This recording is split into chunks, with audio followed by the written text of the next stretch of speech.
Donald Trump's endorsements have long been a joke. Like when he touts like winning with his endorsements of people who weren't actually, they weren't facing any actual challengers. They just like cruised to victory or whatever. Like all of it's ridiculous. It's all about just building the reputation he thinks he has or whatever. But we have one of the dumbest examples of this. So the Arizona governor's race, we're still super far out from it. And he has decided to take the very bold stance of endorsing both candidates in it. So both Republicans have his full and unequivocal endorsement, except for the full and unequivocal part of also endorsing their opponent or whatever. This is what he said. I like Karrin Taylor Robson of Arizona a lot. And when she asked me to endorse her, capital E, with nobody else running, I capitally endorsed her and was happy to do so. When Andy Biggs decided to run for governor, quite unexpectedly, I had a problem. Two fantastic candidates, two terrific people, two wonderful champions, and it is therefore my great honor to give my complete and total endorsement to both. Either one will never let you down. Make America great again. So when I decided to endorse him, then I had a problem because the other guy ran. Is it possible that you had the problem because you endorsed way too soon before finding out who might actually run? And okay, you have a problem. The answer is to choose.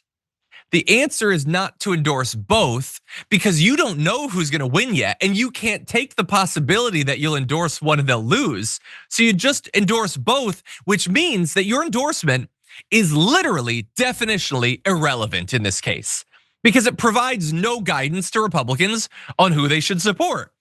They just have to go back to their own decision. So he will end up declaring victory in this primary when one of those two wins or whatever, or hell, maybe a third prominent Republican will announce and he'll endorse them too, but it will have meant literally nothing. What a farce. Sharon, what do you think?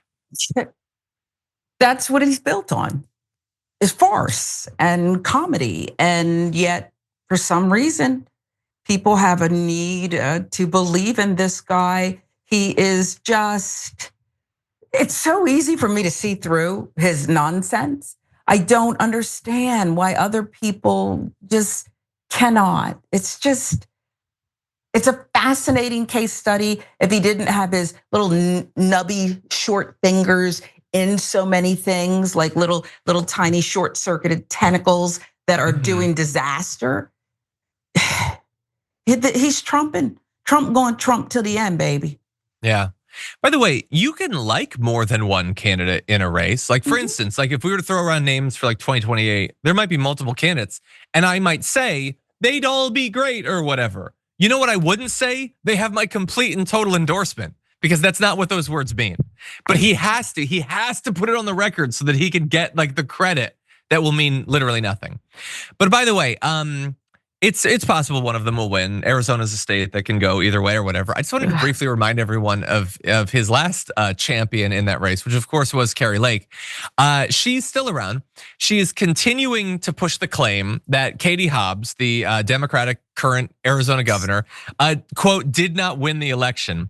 She shared a Rasmussen Reports poll asserting that many voters believe, quote, Lake and her running mates were systematically disenfranchised. Hobbs at this point has yet to announce if she's running for re-election. So first of all, a poll cannot prove that Hobbs stole the election or whatever.